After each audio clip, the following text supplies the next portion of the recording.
keeping the trains running. But not just any old trains. This unique narrow gauge railway was designed to carry mail, not people.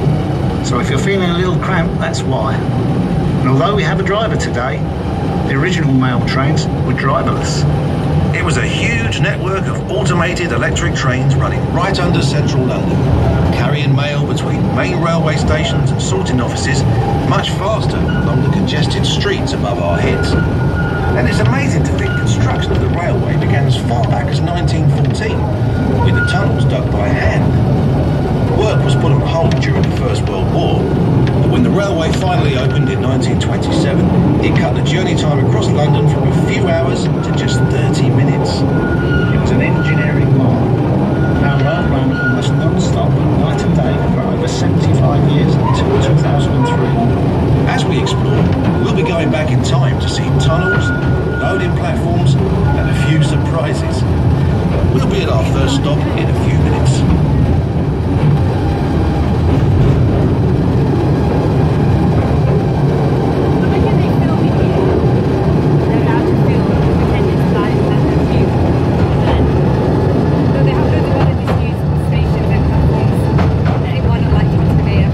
Some sandbags just then. Ray, could you tell us about that? Sandbags on the line. That's called the sand drag. That's a pile of sand on the track designed to stop runaway trains. If they run down that hill we've just come down, that will catch them. The platform you're about to see looks much as it did on the day it shut down in 2003. Ray, can you describe it for us? When Mailrail was running, this platform would be a hive of activity. You'd see people playing darts between the trains arriving, guys conversing back and forth and wheeling work up and down. It was a noisy and lively place to work. Ray's going to tell you more about life working on the railway as we take a trip down memory lane through the many decades of mail rail.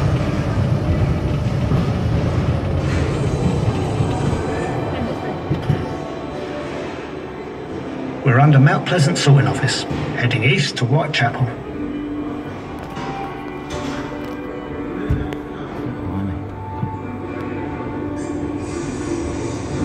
It was hard work down here, but we all thought we were part of something important. There was enormous team spirit.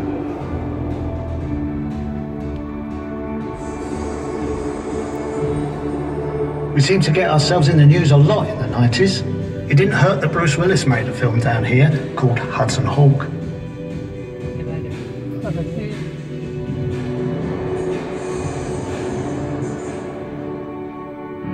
In the 80s, we had our 60th anniversary. Along with that, we had a new brand and finally some new trains.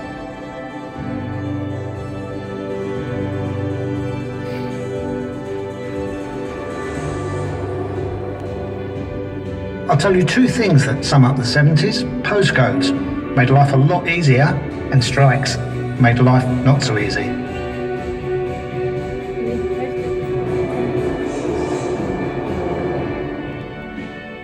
The swinging 60s. Those World Cup stamps sold out after England won. There were a few celebrations down here that summer. See that World Cup stamp? Yes. Oh. In the 50s, air travel became much more common, and so did airmail, and that meant even more of it travelled along Mailrail.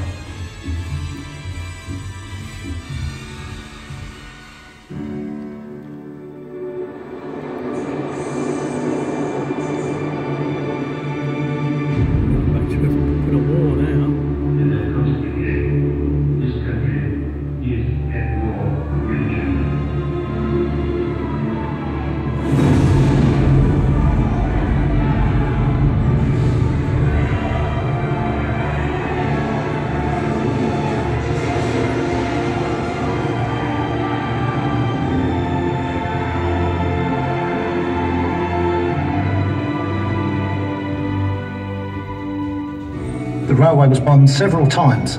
This station suffered the most damage when it was hit in 1943. Amazingly, the railway was back up and running the very next day. That reflected how vital the railway had become. I think the overall. Is it?